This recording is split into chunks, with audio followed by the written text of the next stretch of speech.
Fraîchement nommé à la tête du ministère de l'économie et des participations, Marc Doumba a démarré depuis quelques jours son tour du propriétaire dans les administrations sous tutelle. C'est le cas aujourd'hui à la Direction générale des impôts où le ministre a pu constater les conditions de travail des agents. Retrouvant Larissa Calor et Bertha Osagar.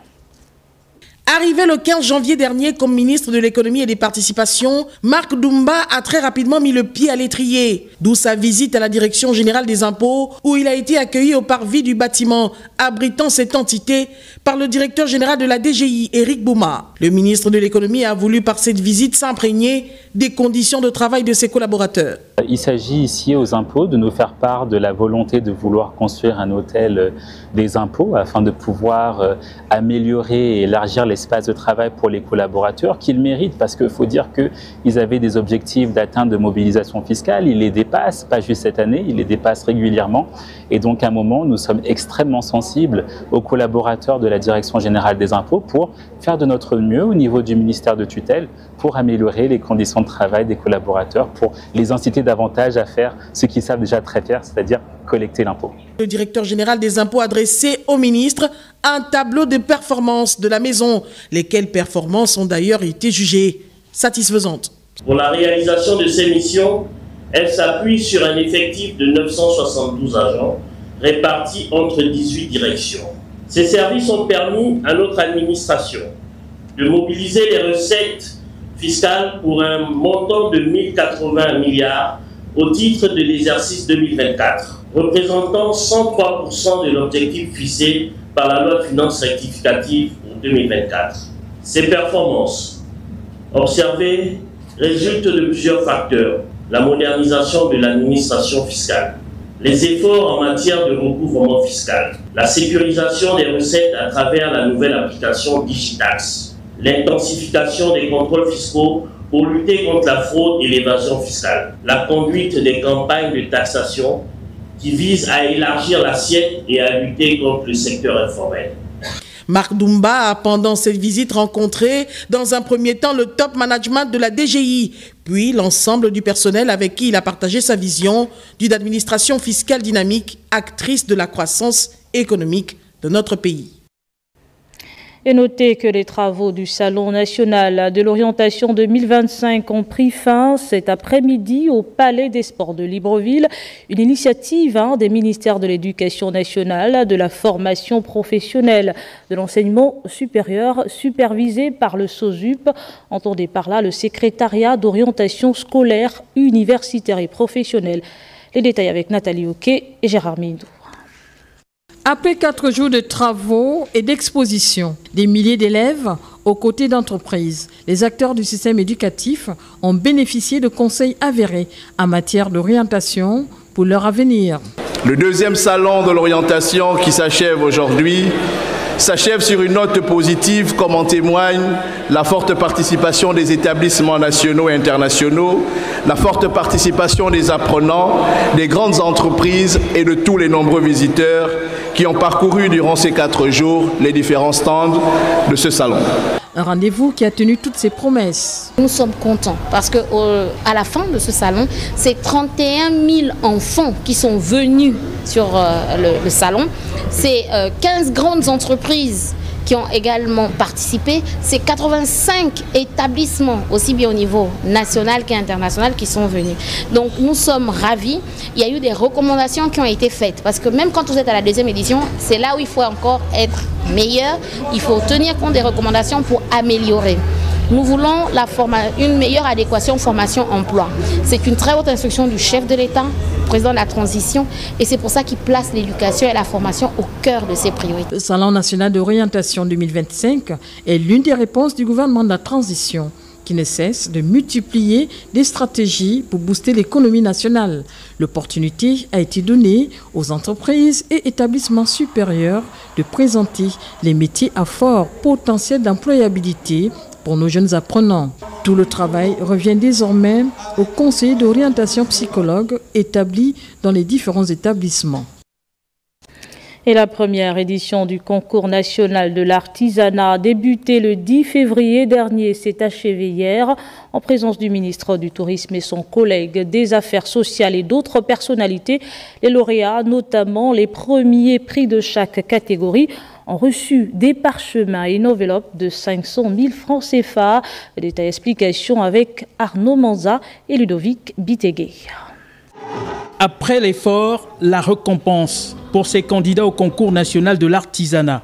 Sur 144, 25 ont pu tirer leur épingle du jeu en faisant preuve d'ingéniosité. La présente cérémonie revêt une solennité particulière en ce qu'elle honore et valorise le savoir-faire de nos compatriotes qui ont fait le choix d'entreprendre des activités à but lucratif dans un secteur socio-économique qui se structure davantage. Permettez-moi de rendre un hommage appuyé à son Excellence, le général de brigade Brice Clotaire Olegui Nguema, président de la transition, pour son engagement sans faille en faveur du secteur artisanal.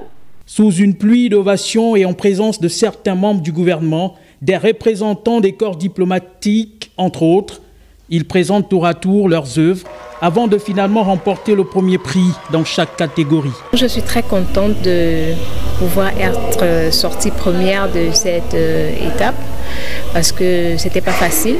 Je suis sorti premier après avoir confectionné une tortue, un chapeau avec une rose et un bouquet de roses. Satisfaction affichée pour le premier artisan du pays, Pascal Ogo et Siphon.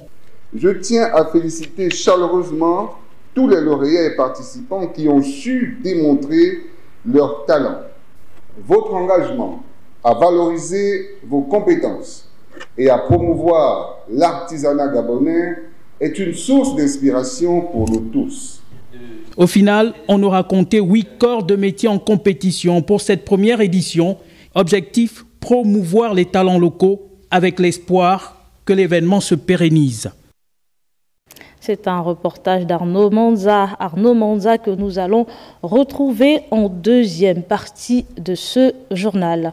Dans l'actualité de ce jour également, des journalistes et experts de l'environnement ont participé à une conférence débat axée sur le journalisme et l'environnement.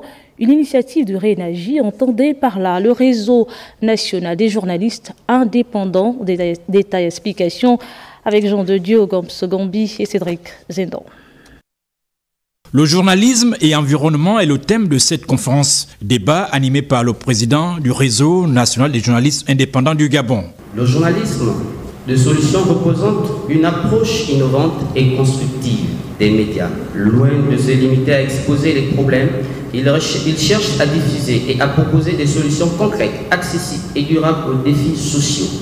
Au cours de ces échanges, le conflit homme-éléphant au Gabon a également occupé une place de choix. Nous croyons fermement que les médias ont un rôle crucial à jouer dans la gestion des crises environnementales et sociales. Cependant, ce rôle ne peut être pleinement exercé que si les journalistes disposent des outils nécessaires pour travailler en collaboration avec les experts, les autorités locales et les communautés. La recherche de solutions efficaces ne peut se faire que dans un cadre collaboratif où chaque acteur apporte sa perspective et ses compétences. C'est déjà une opportunité pour vous et pour nous, la société civile, de vous accompagner, de vous écouter et d'organiser une telle rencontre. C'est très enrichissant. Il est important que la presse s'oriente vers ce domaine pour préserver la nature, préserver la vie. Parce qu'aujourd'hui, c'est un débat. Cette rencontre du donner et du recevoir, organisée par le Réénergie, a vu la participation de plusieurs journalistes et experts impliqués dans le conflit homme-éléphant dans notre pays. Depuis plusieurs mois, à Libreville, une fois la nuit tombée, les populations sont contraintes de s'éclairer à la bougie ou à la lampe torche. C'est peut-être bientôt la fin de ce calvaire. L'État gabonais, la SCG et le groupe Caperche Worship viennent donc de signer un protocole d'accord, un accord qui vise à mettre un terme aux coupures et soulager les populations. Les détails dans ce reportage de l'Ardi Nguemamba et Richard Mobiwa. Apporter des solutions urgentes et soulager les populations des délestages intempestifs enregistrés dans le Grand Libreville. L'État gabonais, la Société d'énergie et d'eau du Gabon et le groupe Caperche Worship signent un protocole d'accord. Un mariage de confiance basé sur la performance. Le groupe KPS s'engage à fournir 70 MW d'électricité. Aujourd'hui, on a marqué le départ d'une nouvelle ère. Je pense qu'on est là pour fournir la réponse nécessaire pour le Gabon. Vous savez, on a besoin de l'électricité. L'électricité, comme Monsieur le Président de la République l'a mentionné, c'est un droit. Et je pense aujourd'hui les équipes du gouvernement sont en train de travailler pour donner cette réponse demandée par la population. Un gain énergétique qui viendra améliorer la desserte en électricité après plusieurs mois de tâtonnements, d'incertitudes et de coupures à répétition.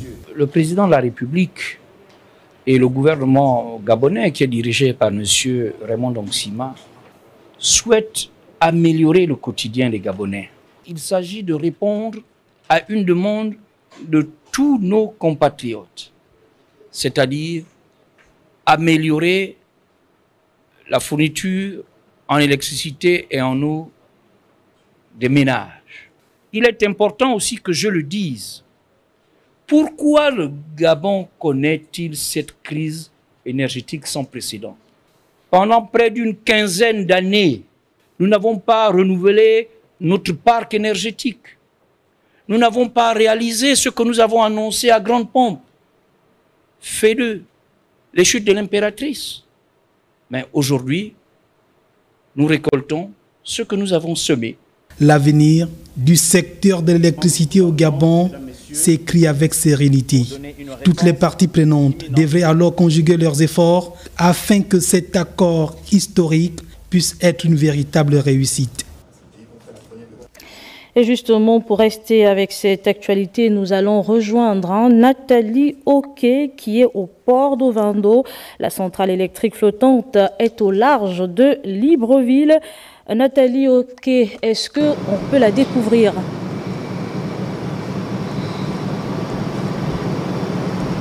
Bonsoir Léa Virginie, bonsoir à nos chers téléspectateurs. Nous sommes effectivement ici à la centrale d'Alenakiri, dans cette centrale flottante, Kaparochi. Et nous sommes dans l'une des cabines avec les techniciens de cette centrale flottante. Alors, c'est déjà une réalité.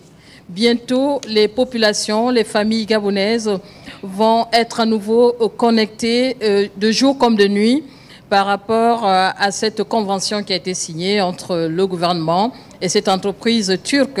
Nous sommes donc dans ce bateau et c'est une réalité avec ces Turcs qui ont pu connecter déjà la centrale au reste de Libreville. Ça s'est produit ce matin, ici même à Alenakiri. D'ailleurs, pour arriver dans ce bateau, nous avons pu emprunter une vedette pour être à bord de ce bateau et voir ce qui s'y fait. À cette heure de la nuit, le travail continue avec ces techniciens qui sont à mes côtés. Ce sont eux qui nous ont permis de comprendre. Et vous l'avez suivi dans le reportage qui vient de passer. Le ministre de l'Énergie a parlé de 70 MW. Donc voilà donc la composition de ce bateau. Il s'agit d'une centrale flottante qui a pour objectif de booster les capacités énergétiques de la centrale Alenakiri pour que les familles à Libreville puissent être à nouveau connectées et avoir de l'électricité de jour comme de nuit.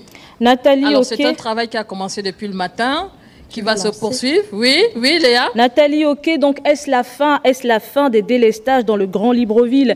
Est-ce la fin de ce calvaire?